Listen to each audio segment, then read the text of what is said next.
want to talk about minimum wage laws. And this is a touchy subject for a lot of people because nobody wants to hear this. And liberals don't want to hear this. The truth about minimum wage. Minimum wage is a discriminatory tool. I don't know if you noticed, Bush did this. Bush raised minimum wage. And at the time I was working in Atlanta, and I thought that was a good thing. Of course, I wasn't making minimum wage, but I automatically assumed because they made more money, I was going to make more money. Guess what? That didn't happen. My salary didn't go up. They just hired less people. Wow. And I don't know why I thought that. I just thought that, like, okay, these people are making, of course, if their wages increase, my wages is going to increase. I didn't get paid any more. They just hired less people. Because I was making way more than minimum wage. But I'm thinking at the point, well, okay, if my salary goes up, their salary goes up 20%, my salary goes up 20%. Didn't work like that. Minimum wage. Let me tell you who makes minimum wage. If you have a lot of skills, this doesn't apply to you. If you're experienced, this doesn't apply to you. If you make good money, this doesn't apply to you. The people who minimum wage affects the most is teenagers and low-skilled workers. That's who minimum wage affects the most. But the irony is, it's not like they hire all these people at minimum wage. What they do is, they hire less people at minimum wage. I'm going to use this example for you. I'm going to use a $20 bill. You have $20 to spend a day on employees. Okay? You got 5 people you're paying $4 a day to. You got 5 employees you're paying them $4 a day. That's $20. That's your budget. If you raise minimum wage to $5 a day, that means either, listen to this, either I have to pay $25 a day and carry the cost on to my customers, or I just pay $20 a day at 4 people a day. Remember, I had 5 people at first.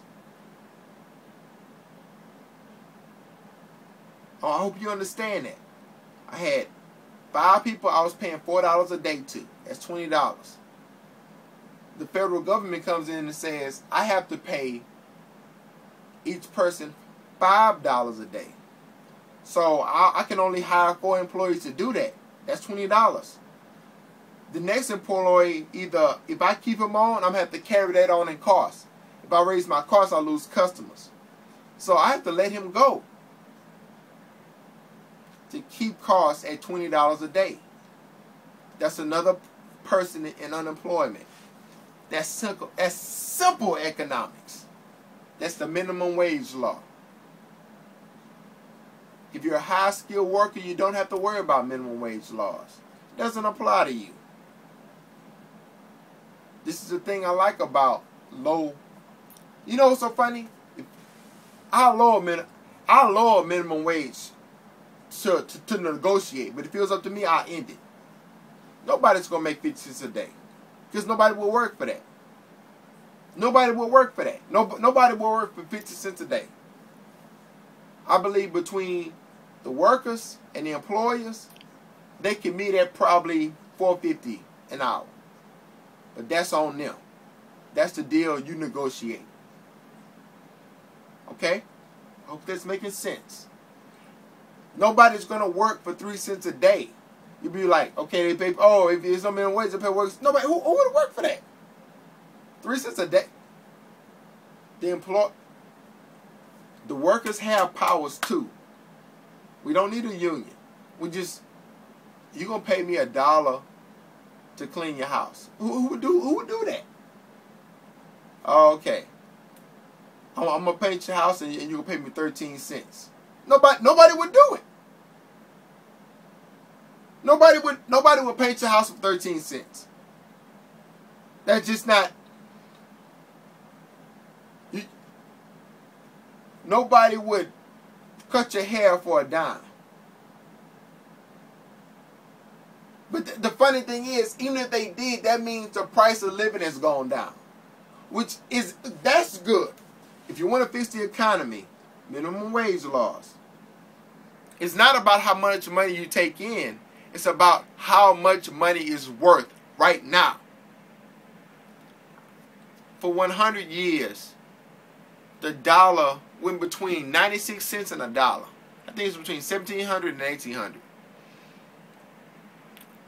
So the dollar was steady for 100 years in the United States. All of a sudden, when they started the Federal Reserve and they started, Franklin D. Roosevelt and everything he did brought the dollar down. Federal Reserve printed money. The more money you have out there, the less money is actually worth. You will hear stories about your mom and dad and your grandmom and granddad buying something for a nickel. That was more related to what the dollar was worth. It's not about how much money you have. It's about how much money is worth. Barack Obama printed, and I want to say almost an extra $1 trillion. Almost. So that means your dollar, what's so funny? You don't even feel inflation right now. Getting back to minimum wage. You don't even feel inflation right now. Wait till the economy gets good and the money that's been froze up in the freezer defrosts. You're going to see real inflation. I'm going to end this video real quick about minimum wage. If you make employers pay more for their employees, they're either going to do two things or they might do all three.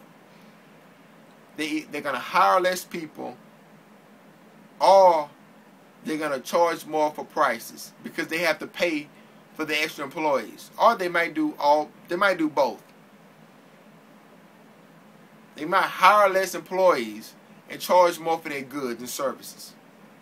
They might do both. That's what you're seeing right now. George Bush was not a saint. He spent a lot of money. Now, Obama's making him look like a little peon. But George Bush spent way too much money.